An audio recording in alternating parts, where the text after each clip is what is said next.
Hello viewers, welcome to my channel village পাঠশালা। আজকে আমি class 11-এর একটি কবিতা সম্পর্কে আলোচনা করব। কবিতাটির নাম হচ্ছে upon Westminster Bridge by William Wordsworth. আমি এই কবিতার উপরে আগেও একটি ভিডিও বানিয়েছিলাম, বাট সে ভিডিওটি যেহেতু হোয়াইট বোর্ডে পড়িয়েছিলাম, তো ভিডিওটির কোয়ালিটি অতটা ভালো না হওয়ার জন্য আমি অনেকের অনুরোধে আবার একটি সেকেন্ড ভিডিও বানাচ্ছি এই কবিতার উপরে। আমরা কবিতাটি শুরু করার আগে কবি সম্পর্কে কিছুটা জেনে নিই।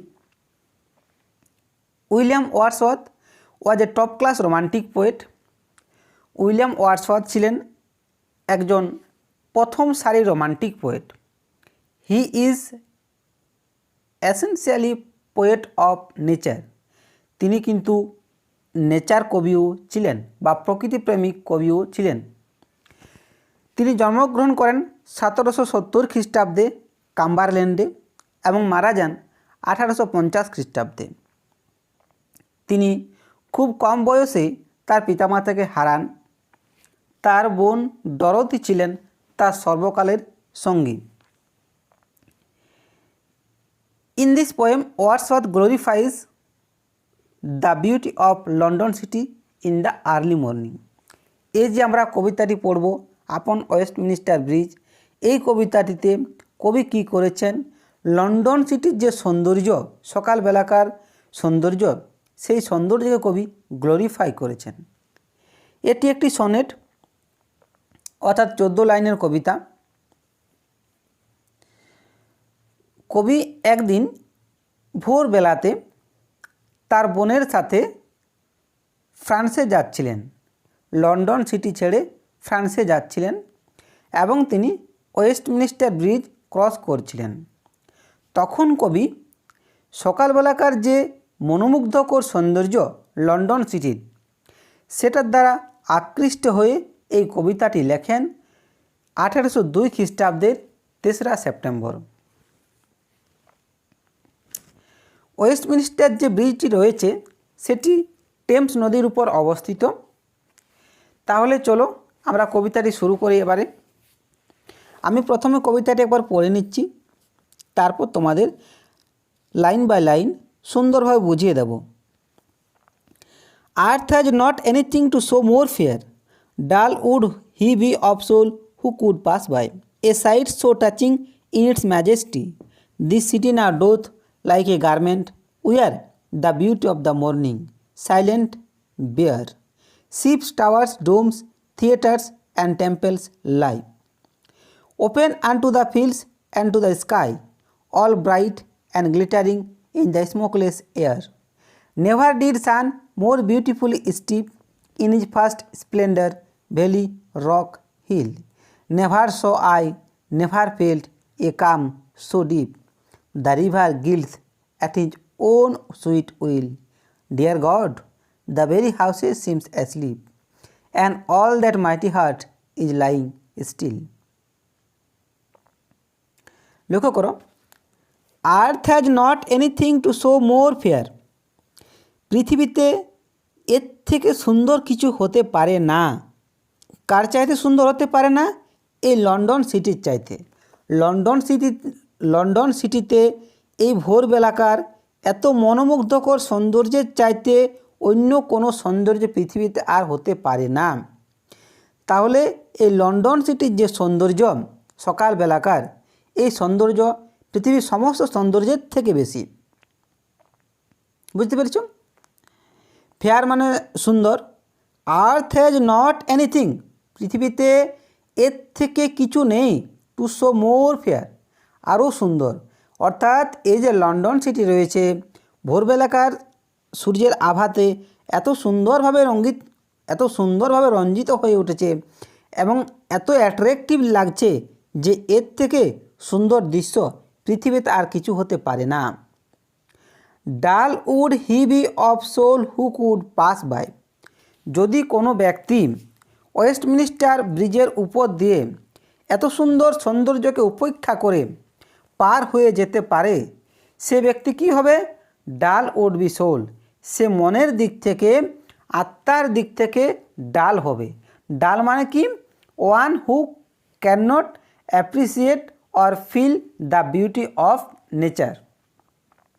যে ব্যক্তি প্রকৃতির সৌন্দর্য উপলব্ধি করতে ব্যর্থ তাকে আমরা ডাল বলবো।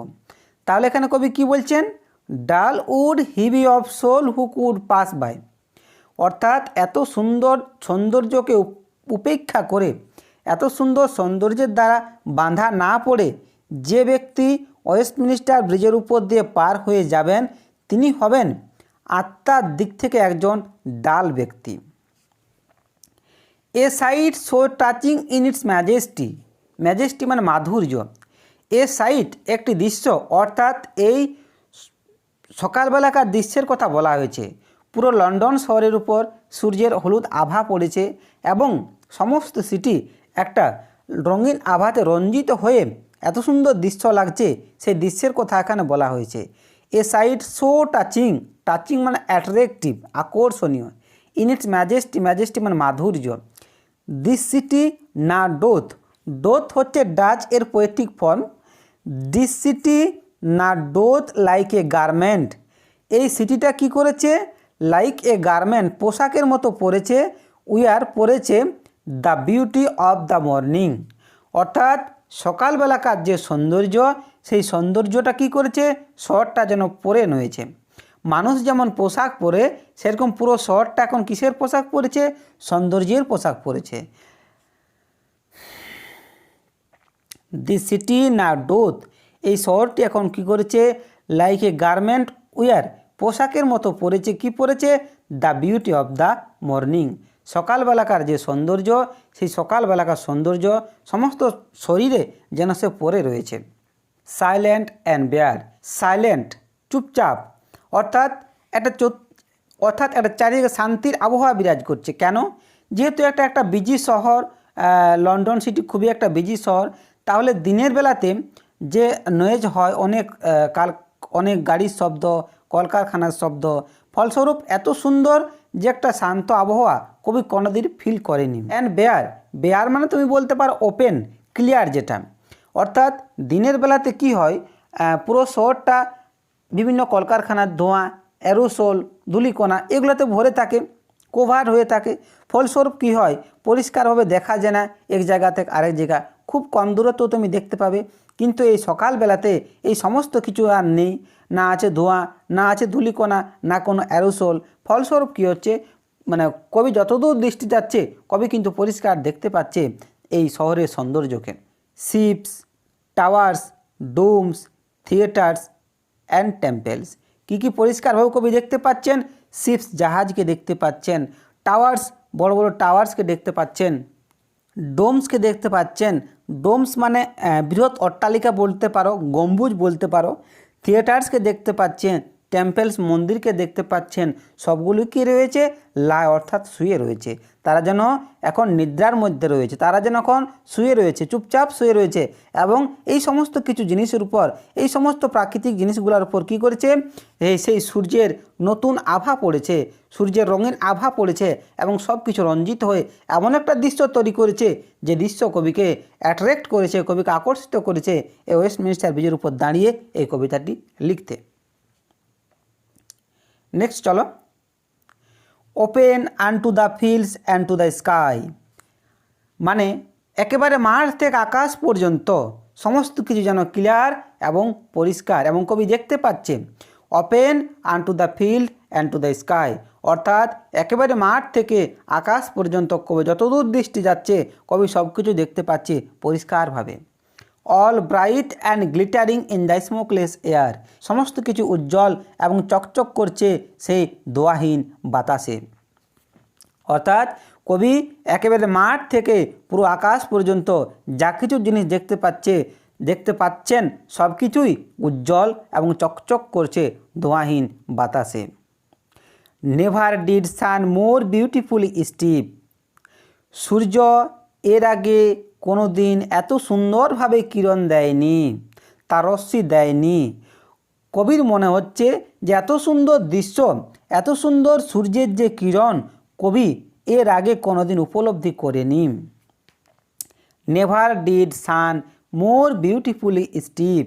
সূর্য এর আগে এত সুন্দরভাবে কোনোদিন কিরণ দেয়নি। ইন ইজ ফার্স্ট স্প্লেন্ডার, তার প্রথম প্রভাতে, ভ্যালি, রক অ্যান্ড হিল, কিসের উপর পড়েছে? ভ্যালির উপর পড়েছে, উপত্যকার উপর পড়েছে, রক অর্থাৎ পাথর কিংবা শিলার উপর পড়েছে, হিল পর্বতের উপর পড়েছে, এবং সমস্ত কিছু কী হচ্ছে? উজ্জ্বল এবং চকচক করছে এই ধোঁয়াহীন বাতাসে। আমি আবার একবার রিপিট করছি। Open and to the fields and to the sky, all bright and glittering in the smokeless air. একেবারে মাঠ থেকে আকাশ পর্যন্ত সমস্ত কিছু পার্থিব বস্তু কি হচ্ছে? উজ্জ্বল হয়ে রয়েছে এবং চকচক করছে এই ধোঁয়াহীন বাতাসে। Never did sun more beautiful steep in his first splendour, valley, rock or hill. সূর্য এত সুন্দরভাবে পাহাড়ের উপরে, শিলার উপরে এবং উপত্যকার উপরে কিরণ দেয়নি। নেক্সট লক্ষ্য করো, never so I never felt a calm so deep. এখানে দেখো সাবজেক্টটি পরে বসানো আছে, ভার্বটি আগে বসানো আছে, অর্থাৎ কবি এই লাইনটিকে জোর দিয়েছে, ব্যাপারটিকে জোর দেওয়ার জন্য এরকমটা করা হয়েছে। নেভার সো আই, আমি কোনোদিন এরকম এত সুন্দর দৃশ্য দেখিনি। নেভার ফেল্ট, এত সুন্দর দৃশ্য আমি কোনোদিন উপলব্ধি করিনি। এ কাম সো ডিপ, এত নিস্তব্ধতা আমি কোনোদিন উপলব্ধি করিনি, এবং এত সুন্দর দৃশ্য আমি কোনোদিন দেখিনি। আজকের যে দৃশ্য, আজকের যে সূর্যের আভা সমস্ত লন্ডন শহরের উপর পড়েছে, এত সুন্দর দৃশ্য আমি কোনোদিন দেখিও নি, এবং এত যে নিস্তব্ধতা একটা, সেই নিস্তব্ধতা আমি কোনোদিন উপলব্ধিও করিনি। নেক্সট লক্ষ্য করো, the river glideth at his own sweet will. The river, নদীটি, অর্থাৎ এখানে নদীটি কথা বলতে টেমস নদীর কথা বলা হয়েছে। এটা মাঝে মধ্যে পরীক্ষায় থাকে যে কোন নদীর কথা উল্লেখ করা হয়েছে। টেমস নদীর কথা বলা হয়েছে। গিল্থ মানে প্রবাহিত হওয়া। At his own sweet will, নদী তার মধুর ধারাতে প্রবাহমান। অর্থাৎ কত সুন্দর একটা দৃশ্য দেখো, নদী নিচে বয়ে চলেছে, টেমস নদী নিজস্ব ধারাতে মর্মর ধ্বনিতে সে বয়ে চলেছে। সকালবেলাতে একটা সুর উঠে আসে, সেই সুরকে সাথে নিয়ে নদী বয়ে চলেছে। তার উপরে রয়েছে ব্রিজ, সেই ব্রিজের উপরে কবি এবং কবির বোন সেই দৃশ্যের দ্বারা আকর্ষিত হয়ে কবিতাটি লিখছেন। কত না একটা সুন্দর দৃশ্য। The river glideth at his own sweet will, নদী তার মধুর ধারাতে প্রবাহমান। ডিয়ার গড, একটা এক্সক্লেমেশন প্রকাশ করা হয়েছে। Dear God, the very houses seem asleep. এত সুন্দর দৃশ্য কবি কোনোদিন উপলব্ধি করেনি। এটা একটা বিস্ময়ের প্রকাশ যে কবি এত সুন্দর দৃশ্য কোনোদিন উপলব্ধি করেনি। The very houses seem asleep, প্রতিটা হাউসেস, প্রতিটা বাড়ি কি ঘুমন্ত। অর্থাৎ এখনও মানুষের অ্যাক্টিভিটি শুরু হয়নি, মানুষের কাজকর্ম কোনো শুরু হয়নি, তাই কবির কাছে মনে হচ্ছে যেন প্রতিটা বাড়ি ঘুমিয়ে রয়েছে। অর্থাৎ প্রতিটা বাড়ির প্রতিটা ফ্যামিলি এখন সবাই ঘুমন্ত। And all that mighty heart is lying still, এবং এটি একটি বড় হৃদয়, একটা মহৎ হৃদয় শুয়ে রয়েছে। অর্থাৎ এখানে মাইটি হার্ট বলতে লন্ডন সিটির কথা বলা হয়েছে, এবং এত বড় একটা লন্ডন সিটি, একটা শক্তিশালী হৃদয় সেজন্য শুয়ে রয়েছে। এখানে কিছু কোয়েশ্চেন হয়, ইম্পর্টেন্ট কোয়েশ্চেন, আমি তোমাদের পয়েন্ট আউট করে দিচ্ছি। Who would be dull of soul, তোমাদের লিখতে হবে a person who would pass by over the Westminster Bridge without noticing the beauty of the London city would be dull of soul. Next থাকে this city now doth, এটা ইনভার্টেডের মধ্যে দেওয়া থাকে। Question হয় which city is refer to here, the city of London is refer to here. Next question থাকে which garment did the city wear, city কোন পোশাকের শহরটি কোন পোশাক পরেছে। এটা খুব ইম্পর্ট্যান্ট কোয়েশ্চেন, এটা লিখতে হবে তোমাদের। The city wears the beauty of the early morning. Next question হয় what are lying in the smokeless air, তোমাদের লিখতে হবে ships, towers, domes, theatres and temples are lying in the smokeless air. Next question হয় what did not the poet feel so before, তোমাদের লিখতে হবে the poet never felt a calm so deep before. Next question খুব important question, which river is presented কিংবা which river is mentioned in the poem? The river Thames is mentioned in the poem. Next question হয়, what does mighty heart refers to? এখানে mighty heart বলতে কার কথা বলা হয়েছে? তোমাদের লিখতে হবে mighty heart refers to the city of London. আশা করি ভিডিওটি তোমাদের কাছে খুব হেল্পফুল হবে এবং উপকারী মনে হবে.